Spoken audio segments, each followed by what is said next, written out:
రాష్ట్రంలో రహదారులు రక్తమోడాయి. వేర్వేరు ప్రాంతాల్లో జరిగిన రోడ్డు ప్రమాదాల్లో 10 మంది దుర్మరణం చెందారు. మరికొందరు తీవ్రంగా గాయపడ్డారు.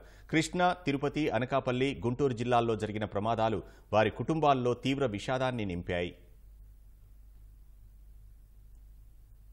కృష్ణా జిల్లా బాపులపాడు మండలంలో ఘోర రోడ్డు ప్రమాదం జరిగింది. కోడూరుపాడు హెచ్పీ పెట్రోల్ బంక్ సమీపంలో లారీని కారు ఢీకొన్న ఘటనలో 4 అక్కడికక్కడే దుర్మరణం చెందారు. మంగళగిరి నుంచి విశాఖపట్నం శీతలపానీయాలతో వెళుతున్న లారీని కొవ్వూరు నుంచి తమిళనాడు వైపు వెళుతున్న కారు ఢీకొంది. వేగంగా వస్తున్న కారు అదుపు తప్పి మొదట డివైడర్ను ఢీకొట్టి ఎదురుగా వస్తున్న లారీని ఢీకొట్టింది. లారీ కొంత దూరం కారుని ఈడ్చుకొని వెళ్లింది. ఈ ప్రమాదంలో 4 అక్కడికక్కడే మృతి చెందగా మరో మహిళకు తీవ్ర గాయాలయ్యాయి. ప్రమాద తీవ్రతకు కారు నుజ్జునుజ్జయింది. మృతదేహాలను విజయవాడ ప్రభుత్వ ఆసుపత్రికి తరలించారు. మృతులు తమిళనాడు వాసులుగా గుర్తించారు.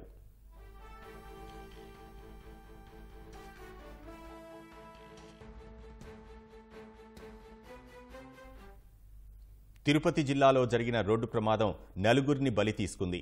చంద్రగిరి మండలం కొంగరవారిపల్లి వద్ద పూతలపట్టు నాయుడుపేట జాతీయ రహదారిపై కారు డివైడర్ను ఢీకొట్టింది.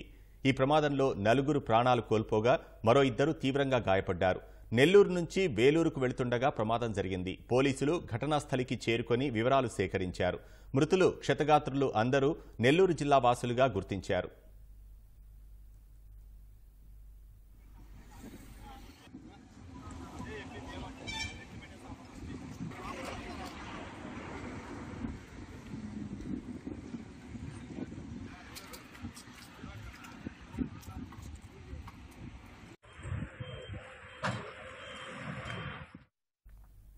పూతలపట్టు నాయుడుపేట జాతీయ రహదారిపైనే జరిగిన మరో ప్రమాదంలో కారు దగ్ధమైంది. ఉదయం 4 గంటల సమయంలో మల్లవరం వద్ద తిరుపతి నుంచి చిత్తూరుకు వెళ్తున్న కారు అదుపు తప్పి డివైడర్ను ఢీకొంది. ఈ క్రమంలో మరో రోడ్డుపైకి దూసుకెళ్లిన కారులో మంటలు వ్యాపించాయి. అందులో ప్రయాణిస్తున్న 2 ప్రయాణికులు స్వల్ప గాయాలతో ప్రమాదం నుంచి బయటపడ్డారు. మంటలకు car దగ్ధమైంది.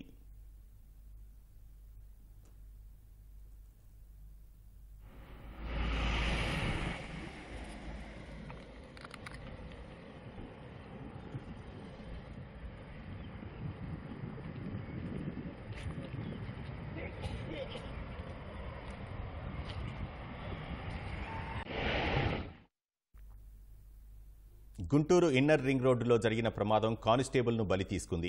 Guntur east traffic police స్టేషన్లో పనిచేస్తున్న సునీల్ బాబు బైక్పై వెళ్తుండగా స్పీడ్ బ్రేకర్ వద్ద బైక్ అదుపు తప్పడంతో ప్రమాదం జరిగింది. తీవ్ర గాయాలతో ఘటనాస్థలిలోనే కానిస్టేబుల్ మరణించారు. అనకాపల్లి జిల్లా న్యాయంపూడి వద్ద గుర్తు తెలియని వాహనం ఢీకొని వ్యక్తి మృతి చెందారు.